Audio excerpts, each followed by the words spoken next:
Hey guys, welcome back to our channel. In today's tutorial, I'm going to show you how to use Google Photos to back up and organize your pictures. So let's go to your photos. Just search your photos here. You can see, click on your photos. When you click on your photos here, these are the photos that you have. Just click on this your arrow button. That is link your Google. You've already link your Google to this email account, which I have taught you from one of our video how to add your email into your Android. So now this is it. This is it. These are what you're doing. So let's go back here. Click on the picture you wanted to back up. You can click on everything here, but don't just back up only one picture here.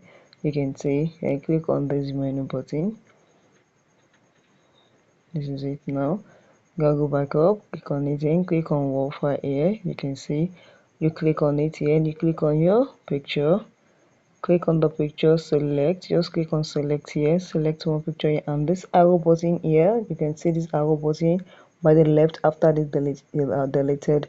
Just click on this, and this is backup, and this is this. You can see the arrow, this thing is rolling here. That means this picture is currently backing up. It has backup. You can see, click on this one too. Automatically you click on this back, it is what it is backing up. So you can do this, you can click on all your photos to back up, and that is it. And you can be able to revive it later when you need it.